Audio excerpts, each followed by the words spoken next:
Voilà. Donc, madame, avant donc de commencer notre émission, hein, je pense que ça sera quelque chose que vous avez même souhaité, que tout le monde souhaite, et je crois que c'est la meilleure des choses d'ailleurs. Nous allons consacrer une minute donc de silence en mémoire de l'illustre disparu, Onze Didier Noir.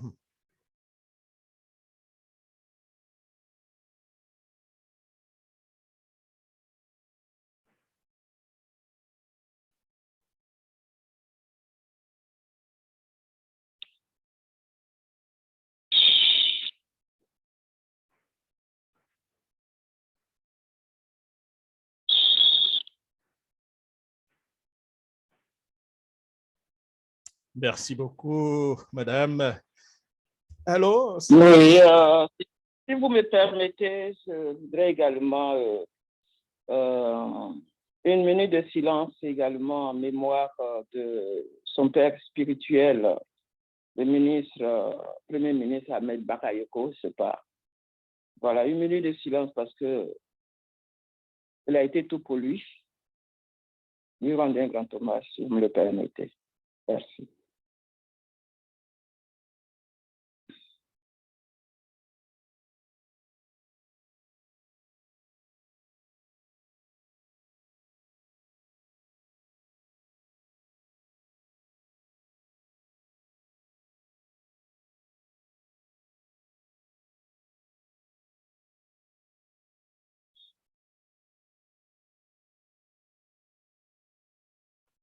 Merci. Merci, madame. Alors, ça fait 2 années que Didier Rafat est décédé, madame. Vous venez tout à l'heure de suivre au moins quelques éléments. Quel est le sentiment que vous avez aujourd'hui? Bon, pour commencer, avant de répondre à vos questions, si vous me permettez encore, je vais remercier, effectivement, comme vous dites, depuis 2 ans. Il faut dire que nous n'avons pas été seuls pendant cette tragédie. Donc, je voudrais remercier certaines personnes. Donc, c'est l'occasion pour moi. Je voudrais en priorité remercier le président de la République, son Excellence Alassane Ouattara, et tous les membres du gouvernement. Parce que, comme vous le saviez tous, la famille, nous avons été soutenus et il a été honoré par un honneur, un enterrement extraordinaire. L'œuvre du président Alassane Ouattara et l'œuvre de son père spirituel, le Premier ministre Ahmed Bakayoko, malheureusement, paix en son âme également. Je voudrais également remercier l'équipe technique de la Fondation Arafat DJ Forever, sans aucun moyen, malgré tout, des personnes ont cru en moi.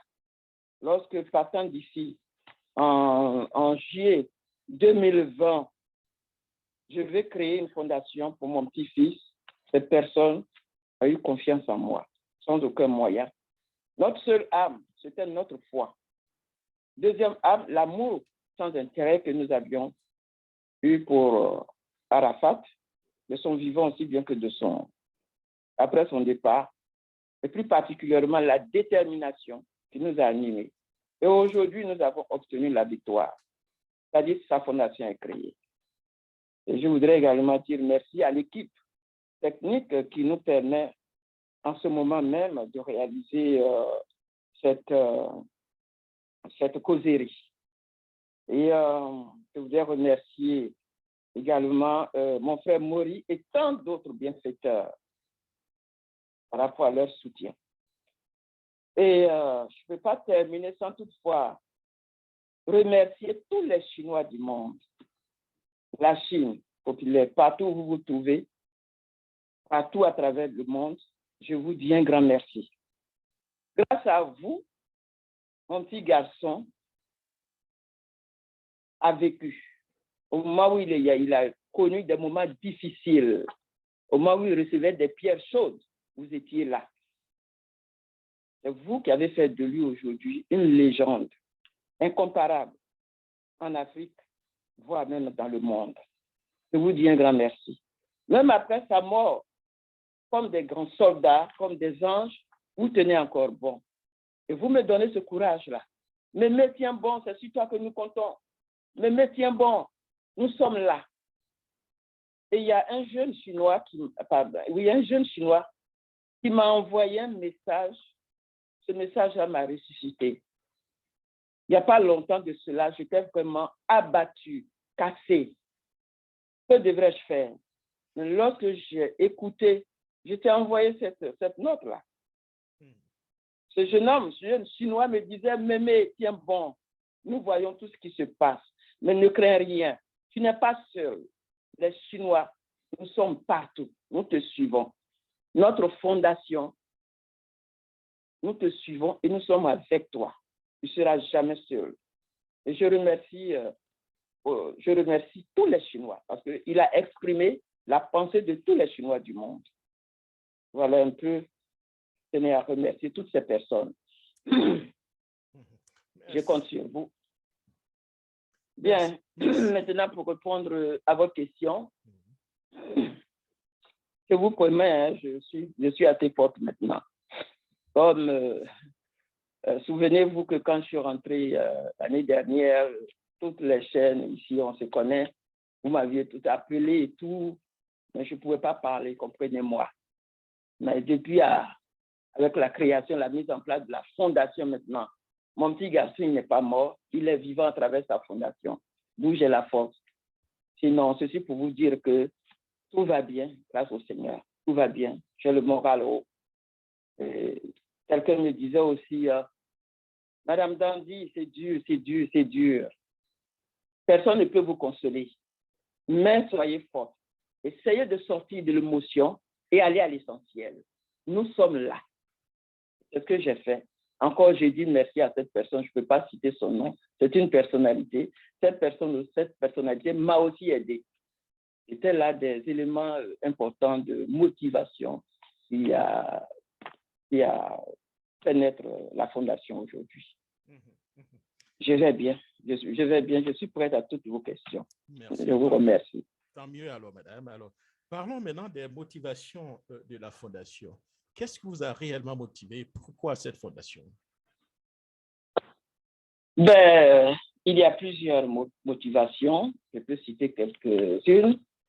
Prioritairement, si vous pouviez aller revisionner le film de son enterrement, de toute la cérémonie, à Williamsville, le jour de son enterrement, je ne pouvais pas supporter.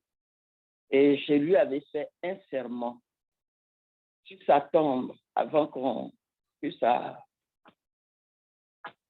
Je lui ai dit ceci, mon petit garçon. Je devais mourir pour que toi, tu viennes m'enterrer. Pourquoi c'est toi qui meurs? Tu m'appelles. Mais je vais te voir, c'est important. Mais j'ai besoin de toi près de moi. Et je viens, c'est pour me demander de venir t'enterrer? Mon Dieu, mais tu n'iras nulle part. Toutes tes visions inachevées seront achevées parce que je ne vais pas te laisser partir. Ça, c'est lui. Donc, c'est pour dire que cette fondation, personne ne pouvait m'empêcher. Et deuxième motivation, après sa mort, vous aviez vu, et nous continuons de voir encore les scènes. Sa mort était devenue un jeu pendant que nous sommes meurtris. Sa pauvre mère est encore meurtrie jusqu'à l'heure où je vous parle, elle ne se retrouve pas. Vous le voyez? Toute la famille, tous ceux qui l'ont aimé, les Chinois sont désorientés, nous sommes tous brisés. Pendant ce temps, sa mort est devenue une source de visibilité, d'honorabilité, de célébrité pour certaines personnes. Sa mort est devenue une source d'enrichissement. Mon petit garçon est devenu un diamant rare. Ses amis, tout le monde se lève. Arafat par-ci, Arafat par-là. Eh bien, de grands événements s'organisent en hommage d'Arafat. Des concerts par-ci, par-là. Dans les pays de la sous-région, en hommage d'Arafat. Waouh! des t-shirts. Lorsque vous confectionnez, par exemple, des t-shirts à 5 000 t-shirts, à 3 000 ou à 5 000 ou à 10 000 ou à 15 000, si c'est le cas, parfois même à 20 000. Comptez, ça fait combien de millions? Toutes ces personnes récoltent des millions. Alors où je vous parle, depuis sa mort jusqu'à maintenant, la vie sociale de nombreuses personnes ont changé, sont totalement changé en Côte d'Ivoire. Mais comment? Et qu'est-ce qu'on fait pour lui? Pendant ce temps, il faut l'oublier carrément. Et c'est eux ou elles qui doivent régner. Mon Dieu, je ne pouvais pas supporter cela. Et si son père ou mon Pierre était vivant, tel que je le connaissais, il allait taper sur la table. L'ancien cri de cœur. Je n'accepte pas. Il faut se lever pour faire quelque chose. Mettre de l'ordre. C'est de ça qu'il s'agit, la fondation. Et autre motivation, c'est bien. Il avait des biens. Il avait des gens qui étaient avec lui. Il a, comme d'après le jeune Apoutou, il a bataillé, il s'est battu. Il s'est battu. Pendant plus de 10 ans, il ne dormait pas pour créer l'œuvre d'esprit. Ce n'est pas n'importe qui. Étant écrivain, je sais ce que c'est. Et dès qu'il est tombé, pendant qu'il était sur le goudron, son studio d'enregistrement a été cassé. Tout a été pris. C'était sauf qui peut. A été cassé heureusement, on a pu récupérer. A été cassé par qui? Ben, son entourage. C'est pour cette raison que la fondation est créée. La fondation est créée parce qu'il y avait trop de problèmes. Trop de problèmes. S'il n'y a pas de fondation, c'est fini. C'est parti. Les gens, ils se lavent les mains et puis ils sont tranquilles. Mais non, je ne peux pas rester là ainsi. De son vivant, il parlait de tout le monde. Ma grand-mère, le bon Dieu m'a créé, mais ma grand-mère, elle s'appelle Hélène Dandilou, elle se trouve aux États-Unis. Elle est mon deuxième Dieu sur terre. Je ne pouvais pas rester là. Et regardez, il a des enfants de grâce. Il faut récupérer ses biens, les sauvegarder pour ses enfants. Et puis, c'est très, entre parenthèses, c'est très important. Dès que les enfants seront en âge, 18 ou 21 ans, la direction exécutive de cette fondation reviendrait à ses enfants. Parce que les gens ne savent pas. Pour l'heure, nous sommes incompris, mais la fondation, c'est un projet d'avenir pour ces enfants. C'est du genre le Kunta Kinte. De génération en génération, ces enfants vont gérer cette fondation. Et voilà un peu les motivations. Donc, il y a plein de défis à relever. Donc, la fondation a 2 volets. Le volet culturel, c'est-à-dire, et le volet humanitaire. Comme vous le savez aussi, il aidait beaucoup, mais il était tellement ce qu'il était, mais il était en même temps humble.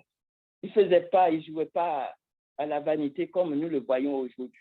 Justement, il aidait beaucoup. Ceux qui le connaissent bien, ils disent qu'il y a 2 DJ Arafat.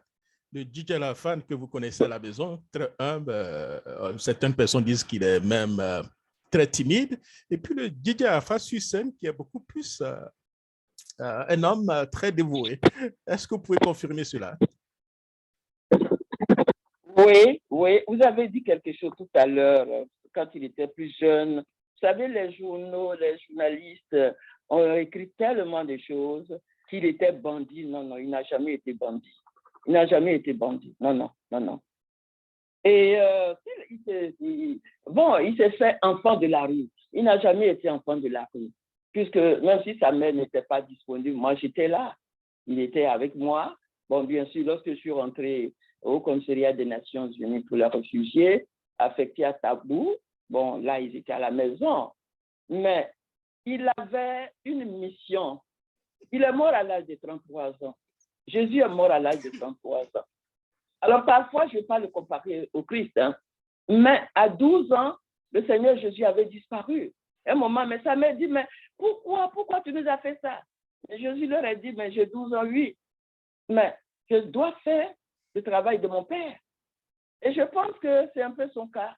Il devait suivre les différentes étapes pour accomplir la mission pour laquelle il était venu sur la terre. Sinon, il a ses parents à Cocody. Moi, sa grand-mère, j'étais là. Et puis ses autres oncles et tout le monde était là à sa disposition. La famille Ouan est une famille élargie. Et du côté de sa mère, famille élargie. Ils étaient des enfants gâtés dans le quartier. C'est chez moi que tous les enfants du quartier venaient. Olopacha, c'est parmi ses amis les plus proches. C'est Olopacha. Et puis Landry. C'est à la maison chez moi qu'ils ont grandi parce qu'on était voisins, tous les enfants du quartier. À travers mes enfants qui étaient appelés à l'époque les petits-enfants, les enfants américains. Tous de mes enfants sont nés ici, ils ont grandi ici. Sa maman Tina, quand on venait ici, elle avait 2 ans. Quand on retournait au pays, elle avait 17 ans. Sa grande sœur et tout, mes autres enfants sont nés ici. Donc, c'était des enfants qui étaient vraiment visibles. Voilà, visibles. D'où suivis par tous les autres enfants. Donc, Olopacha, et ils étaient à la maison. Dans quelles conditions on vivait bien. Donc, il avait tout. Donc, il n'a jamais été vagabond. Ça, je tenais à... Maintenant, il est humble. Il aimait aider. Parce que chez moi, à la maison, déjà, sur sa grand-mère, j'avais plus de 20 personnes à la maison, ou bien plus de 20. Parce que mes enfants, les autres enfants du quartier ou d'ailleurs suivaient mes enfants le matin, comme ça, avant d'aller au travail. Lorsque j'ouvrais leur porte, mon Dieu, il y avait les listes, tout le monde, les listes superposées, tout le monde. Le déjeuner et tout. Si Olopacha était sincère avec lui-même, il pouvait en parler. Donc voilà, et il a grandi dans ce cadre-là. Bien sûr, à un moment donné, j'étais plus là, mais tout le monde était là. Il avait son chemin à suivre, les étapes de sa vie, de sa mission. Sinon, c'est ainsi qu'il est très généreux. Et quand il est mort aux funérailles, mais il y avait tout le monde aux funérailles, les enfants. Bien sûr. Des enfants de la rue. Bien sûr. Issus de toutes les communautés, des Burkinabés, des Maliens, même chose que j'avais à la maison. Donc, il a ce souvenir d'enfance, de bonté, de générosité. Il a grandi. Donc, il est resté humble. Bon, maintenant, dans son attitude en tant qu'artiste, là, il est obligé de se défendre. Je me suis rendu compte que c'est une jungle. Il n'y a pas de sagesse. Pour mieux te protéger, il faut agir. Et voilà un peu. Donc, quand il se trouve dans un autre cadre, il est quelqu'un d'autre. Quand il est maintenant en milieu, dans son milieu, c'est quelqu'un d'autre. Voilà, je ne sais pas si j'ai répondu. Bien sûr. Tout à l'heure, j'avais vu une photo avec Didier Arafat et vous. Hein. Alors, si on vous disait que c'était le Didier Arafat qu'on voyait sur scène, là, c'était assez difficile à croire. Hein, qui se faisait tout petit devant sa grand-mère. Voilà. OK, alors. C'est comme ça. D'accord. Alors, maintenant... J'ai une amie au quartier qui me disait ceci l'année dernière. Il dit un jour, il passait, puisque quand il était petit, partout où je passais, il était derrière moi. Et puis elle passait, Marie Zida. Il dit, mais Didier, on dit Arafat. Il dit, mais viens ici. Il dit, mais tu me connais plus. Il dit, mais. Et puis du coup, il s'est mis à genoux devant tout le monde. Mais pardonne-moi. Et puis la dame lui dit, non, le grand dit Arafat, ne te mets pas à genoux devant moi. Et puis tout le monde était étonné, donc il était comme ça. Il était très humble, très généreux. C'est ça, merci beaucoup. Alors tout à l'heure, en parlant de la motivation de la création de la fondation Didier Arafat, vous avez dit que vous étiez un peu incompris. Cette fondation Forever est une initiative de vous et puis de quelques artistes ou bien quelques membres de la famille. Mais cependant, à l'inauguration, on a vu l'absence de votre fille Tina Glamour et puis de sa compagne, hein, Madame Sama. Comment vous expliquez cela? Est-ce que cela n'a pas contribué à créer un peu le scepticisme dans l'esprit des uns et des autres? Il y avait quelque chose assurément qui n'allait pas. Bon, ce que je peux vous répondre, c'est que nous avons notre priorité. La fondation a été créée en mémoire d'Arafat, celui qui est au centre. Après sa mort, il y a eu beaucoup d'activités de toutes ces personnes et de tant d'autres personnes. Mais tout était centré sur elle-même. Rien n'était envisagé pour Arafat. Rien du tout. Chacun luttait pour sa célébrité, pour son honorabilité. Mais moi, je ne pouvais pas accepter cela. Il fallait créer quelque chose pour lui et pour ses enfants. Est-ce que là aussi, Bon, madame, maintenant, avant de vous ils laisser étaient avec continuer, nous. avant de vous laisser continuer, est-ce que là, Oui. ce n'était pas aussi sa faute qu'il avait manqué un peu de vision, hein? Il aurait dû préparer, si vous voulez, l'après Arafat. Il ne l'a pas fait à son temps. Bon, vous êtes je suis d'accord avec vous. En réponse, je dirais que mon petit garçon est mort dans un désordre fou, laissant un héritage en désordre. Bien sûr, la mort ne prévient pas. Et je vous ai envoyé une vidéo avant-hier, je crois hier ou avant-hier. Quand j'ai vu cette vidéo, elle m'a fait pleurer. C'était sa dernière émission sur émission Jams, où il planifiait, par exemple, le 12 août 2019, il devrait être à Bobo. Je ne sais pas si vous avez eu le temps. Il devait être à Bobo. Mais il n'a pas pu. Vous voyez? Donc, il est mort en désordre, dans une condition bizarre, dramatique, choquante, inacceptable. Nous sommes encore choqués. Il a laissé un héritage, un large héritage, mais en désordre. C'est de ça qu'il s'agit. Donc, la fondation est créée pour mettre de l'ordre. Tous ces effets qui ont été pris, par-ci, par-là, il faut les récupérer. Parce que nous avons, dans les actions, dans les grandes réalisations, nous avons plein de choses à faire. Et on a besoin de tout ça. Par exemple, entre autres, la création de son musée. Ça fait partie de nos grands projets. Donc, on doit récupérer tout ça. Il y a des problèmes dont la fondation a été créée pour relever tous ces défis. Bon, maintenant, parlant de ma fille et de sa femme, bon, c'est une longue histoire. Je ne rentre pas dans les détails ici. Mais le plus important, la fondation est créée. Et comme je le disais, ma fille n'accepte pas encore que son fils soit mort. Donc, nous trouvons. Moi, j'ai été plus forte qu'elle, d'ailleurs. J'ai été plus forte qu'elle. Quoi qu'il en soit, avec telle personne ou sans telle personne, la fondation est créée, c'est l'essentiel.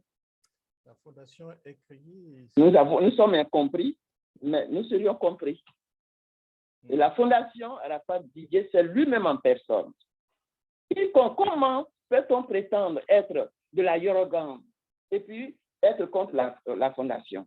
Il y a un certain groupe de Chinois, oui, je suis président de la Chine, je suis chinois, par-ci, par-là, et puis on est contre la fondation. On sabote la fondation. Et on est épouse d'Arafat, et on reste loin, on sabote la fondation. Alors, nous, on ne s'occupe pas de ça. Ce sont des détails, on ne rentre pas dans tout ça. Quoi qu'il en soit, la fondation est créée. Donc, vous êtes en train de nous dire qu'elle existe. Pose un peu elle est légalité. Elle sabote un peu, si vous voulez, cette fondation, elle n'est pas d'accord? C'est ce que vous êtes en train de nous dire? Non, elle ne m'a jamais donné son avis, mais elle reste loin, c'est tout, comme tous les autres. Il y a un clan, il y a un groupe de personnes proches. Ce qui est plus marquant, c'est que ces personnes sont proches d'Arafat. Ils vivent sur le nom d'Arafat. Ce sont les premiers bénéficiaires du sang versé de mon petit garçon. Et c'est ceux-là qui restent loin. Bien sûr, tu restes loin, tu sabotes, tu ne participes pas. Et quand on a des activités par rapport à Arafat et que vous organisez vos activités ailleurs, qu'est-ce qu'on appelle? On appelle ça quoi? C'est du sabotage. Et ça, l'an 2020, c'est fini parce que là, nous avons pris toutes les dispositions pour garantir, pour imposer son respect. Alors, justement, oui, on parle, la fondation.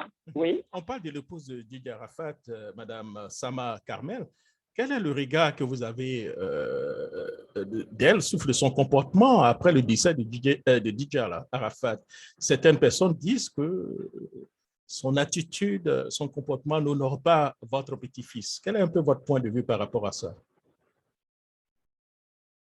Bon, moi, je pense que je n'aurais rien à dire à ça. Sinon, bien sûr, vous avez posé un problème important. Après sa mort, nous, la famille, et moi, la grand-mère, ce que nous devons faire, on a fait. On a fait. On lui a apporté tout notre soutien. Et avant que je ne quitte en septembre 2019, avant de quitter la Côte d'Ivoire, nous avons réuni toute sa famille, notre famille et sa famille. Voilà, je m'en vais. Je l'ai même confié à la famille, ma fille aînée, tout le monde. Je ne suis pas là veiller sur elle. Elle a l'enfant. Si c'était au village, elle est restée dans la famille jusqu'à ce qu'elle soit bien et puis qu'elle rentre dans sa famille. Maintenant, si elle doit se marier, mais là, c'est autre chose. Et je suis allée, je lui ai même fait, elle est mon bébé. Je lui ai même fait la proposition. Je lui ai dit ceci, mon bébé, après le coup que nous venons de vivre, tu dois quitter ce pays. Viens avec moi aux États-Unis, prends le bébé, et vous venez, je verrai ce que je peux faire avec mon fils. Je suis ici, le petit frère de Tina est ici, je suis ici avec mon fils. Ok, mémé. Effectivement, quand je suis arrivée ici, j'en ai parlé à mon fils, il a applaudi, donne-moi son contact. On est resté en contact avec elle. Elle a même envoyé la photocopie de son passeport. Elle nous a envoyé la photocopie de son passeport et celle de Rafna. Donc, tout ce qu'il restait à ma petite Carmel, c'était tout simplement nous dire maintenant, mémé, j'arrive telle date, telle date. C'est tout. Et puis, on allait lui envoyer une lettre d'invitation et puis faire le nécessaire. Elle serait venue ici tranquillement, se reposer pendant 6 mois. Elle peut retourner, revenir. Ça allait être encore une grande entrée pour elle. Mon souhait, c'était de la mener ici avec l'enfant. Je suis ici, son oncle est ici. Mais, bref, je ne rentre pas dans les détails. Et là-bas, la famille l'appelle, ma fille aînée l'appelle. L'oncle de Didier, le petit frère d'Arafat, qui allait même la doter, toutes les pommes, tout le monde était à sa disposition. Bon, bref. Bon, vous savez, moi je n'ai rien à dire de son comportement, mais ce qui me désole un peu, c'est la petite, parce que tout ce qui se passe, c'est pas bien. J'ai bien peur qu'un jour, dans peu de temps, elle est petite maintenant, elle ne sentira rien, mais elle pourrait être l'objet de toute forme de moquerie dans les écoles. Les gens lui présenteront la photo de sa mère. Tout ce qui se passe sur les réseaux sociaux aujourd'hui, c'est pas bien. C'est tout ce que je peux lui dire. Qu'elle m'appelle. Moi, je l'appelle, je suis en contact avec elle, je l'appelle. Bon, vous savez, il y a des gens, parce que tu leur donnes trop de conseils, bon, ben, écoute, hein, sinon, je n'ai rien à dire. Mais autre chose que je peux aussi me permettre de dire, c'est qu'en Côte d'Ivoire, dans d'autres pays, ce genre de comportement, non, ce n'est pas permis. Il y a trop de laisser aller. N'importe qui peut se lever pour aller insulter qui il veut, insulter les mamans de qui il veut, jusqu'à dans l'intimité. C'est gratuit, ça ne se fait pas. Et il y a trop de laisser aller en Côte d'Ivoire. Vraiment. Il y a trop de laisser aller. Elle est grande, elle sait ce qu'elle fait. Si on n'avait pas d'enfant avec elle, ça ne nous dit rien, mais ça nous fait mal en tant que famille. Non seulement pour l'image du petit, c'est bon, mais nous, la famille, nous avons encore les larmes aux yeux. Si notre garçon n'était pas mort, est-ce qu'on allait subir tout ça? Bon, c'est dur, mais on accepte. On ne dit rien. Nous sommes affaiblis. Mais de grâce, même si personne ne doit lui dire quoi que ce soit, bien sûr, elle est libre de faire ce qu'elle veut. C'est sa vie. Mais faisons beaucoup attention. Notre vie est conditionnée parce que nous posons certains actes positifs ou négatifs, mais les impacts négatifs ou positifs pèsent sur les membres de notre famille, surtout nos enfants. Si elle a une fois aimé Didier, même si Didier, bon, c'est autre chose. Au moins, si elle aime véritablement sa fille Rafna, notre enfant Rafna, je lui conseillerais que moi, sa grand-mère, sa mémé, je me mets à genoux. Elle peut faire sa vie tranquillement, mais un peu améliorer, se calmer un peu pour le bien-être social de l'enfant. Rafna est trop jeune. Et les enfants d'aujourd'hui parlent. Et puis d'ailleurs, pour les autres enfants qui regardent aujourd'hui, quel exemple? Si nous ne disons rien, c'est parce que c'est possible. Donc, les enfants regardent. les jeunes filles, regarde, les jeunes filles auront le même comportement et la valeur, nous sommes en train de nous dévaloriser. Il y a trop de choses. Il y a trop de choses aujourd'hui. L'émancipation de la femme, c'est pas bien géré. Donc, on a du travail. Nous autres qui sommes, qui représentons la société civile, nous avons beaucoup de choses à dire. Nous avons beaucoup de travail à faire. Donc, je l'aime bien, il n'a qu'à se calmer, c'est tout. D'accord. Voilà. Parlons un peu donc de la fondation elle-même que vous avez inaugurée il y a à peu près 6, 7, 8 mois. Je crois que c'était en janvier, c'est à peu près 10 mois maintenant.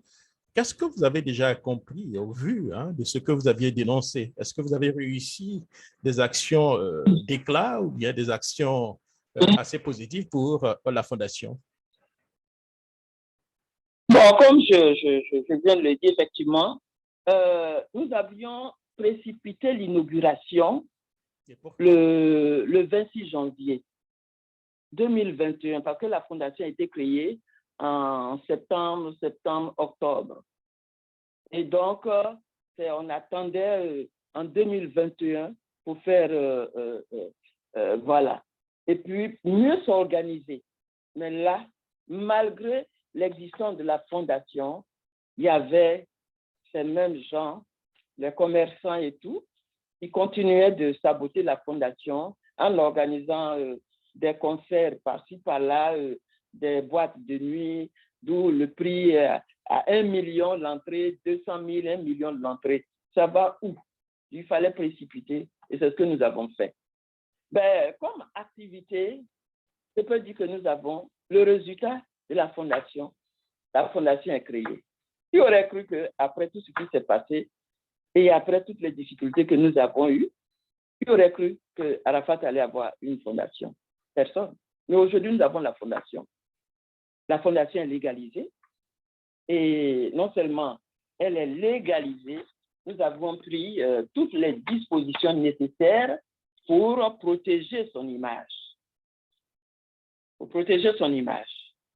Et voilà. Et donc, nous avons actuellement, pour l'an 2021, nous avons 2 projets importants, 2 projets pilotes importants à réaliser. Lesquels? Donc, comme résultat de la fondation est créée, elle est légalisée. Ça n'a pas été facile.